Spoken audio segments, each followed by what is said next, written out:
Do you have any idea where the leak is coming from? Sorry? I do buy 95% from the auction and 5% from private sellers.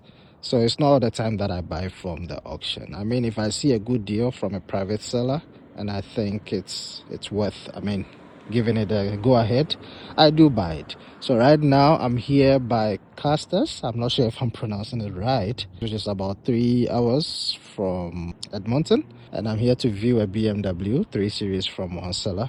It's private. This is not actually an auction sale. Sometimes private sales are also good as long as you know what to look out for and the price is also reasonable. I feel it's a good try. It's not all the time that you can get good deals from the auction. Sometimes even private sellers also are worth a try. So I drove all the way. I'm here waiting for the seller to pull up and we'll see. If everything goes according to plan, I'm going to get a trailer from U-Haul, put it onto this vehicle, and then tow the vehicle with this car. This car can tow up to 7,000 something pounds, so I think it can definitely take the 3 Series away, only if everything is in good condition. But if it comes and it has oil leak, the engine doesn't sound good, then I guess I'll probably have to pass. Most of the time when people are selling a vehicle, they are free and it's almost like they can trust you and you can also trust them, especially for the first time.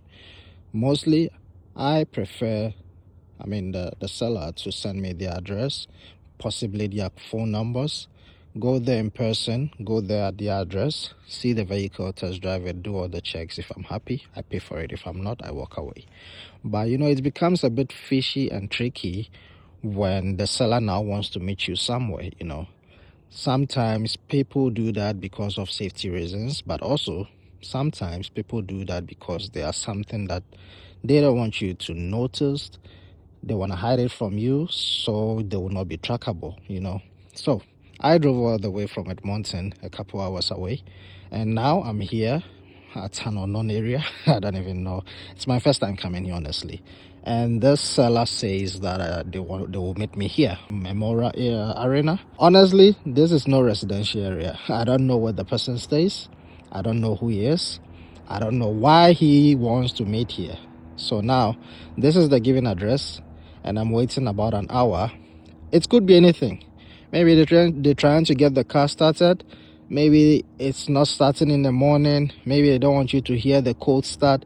It could be any reason. So this type of this type of purchase, it can be very, very dangerous, So mostly when the seller tells you that they will meet you somewhere for a deal like this, it's always best you do a proper check and also be concerned, because if I purchase this vehicle, go away with it, and something happens along the line, let's say I get home and something goes wrong, or even if I'm being arrested for buying a stolen vehicle, there is no way I can prove or track this person. So it becomes very dangerous whenever a seller tells you that you should meet somewhere other than their address. I think in most cases, as long as I'm paying for that thing, I have to know your address. You don't have to give me an unknown area, You need to give me somewhere that I'll be able to track you, whenever something goes wrong. For the fact that I'm meeting the person here, I would definitely have to take a serious caution before paying for the vehicle. After waiting a couple hours, there it is. As late as it could be. So he just arrived. I'm just gonna check the car. I need to make sure I do a proper check on this vehicle before anything.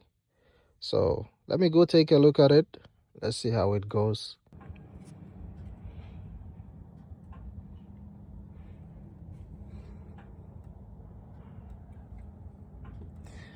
Do you have any idea where the leak is coming from? Sorry? So like I was saying, normally when people don't want to meet at the address, it's very tricky. It's kind of fishy, You cannot trust people who don't want to meet at their house. It was leaking pretty much all over the engine. Even when you park it for a couple minutes, there'll be a drop. I'm not sure if that is the oil pan or the valve cover. One way or the other, the engine needs attention. I told him, hey, this car drives good, but there's a problem that needs to be attended. And I've driven about 2 hours ish. So what can he do? He was like, no, he's very firm on the price. So I walked away. A couple minutes down the line, he called and we managed to settle on a price. So as it stands right now, this car was posted for 5,500. We managed to negotiate to 4,000 flat. I know it's still a bit stiff, especially considering the fact that it's got over 200 kilometers on the clock. But I also have driven a long distance, and yeah, I just have to take the L and go for it. So together with the tow truck, the mechanical side, I'm probably sure this car will run me around 55 or maybe the 5,000, which is not too bad. I mean, to get one of these cars is very rare. Manual 6-speed, they are kind of rare, especially the E92. So it's all good. In some ways it's not the best deal, but it's good, and it's nice. I've actually noticed all the problems before buying. I made reservations for U-Haul in this area because I knew I'll be coming to check this car out. The problem is I got the U-Haul. Unfortunately, I did not do my inspection. These tires are not in good condition. You know, I just picked the trailer and I moved away. So this tire is down. There's one tire which is badly, like, it's very down, you know. Once you put the car on it, it goes completely flat. I tried to reach out to U-Haul and they're trying to tell me because I didn't put a protection plan, they cannot help me, which is crazy because I literally like picked the car like a few blocks down the line, you know. And this trailer has a lot of flaws, you know, like the tires are not in good condition. All four are not in decent condition, you know. Car brush all over the tires. Like the wheels are done, the tires are done, the lights are not even working. Like the trailer lights are not working. I decided to take it like that because it was only one that was functioning, but now none of them are working. So now I don't know how to go ahead with the whole thing. We have a big problem here. I'm not sure. Maybe I can try and see if I can sort this tire out and make my way home. I don't know, but this is not looking good, you know. I just got to the garage. I found a pump here, so I'm trying to fill this with air and hopefully that solves our problem. But you know, I'm not really sure if that will, because these wheels are not even in good condition. We got some serious dents on the side. Maybe we might be lucky, it could be just air. Maybe we will probably have to replace the whole rim. Warning for the day: whenever you get in a U-Haul, make sure you check everything properly.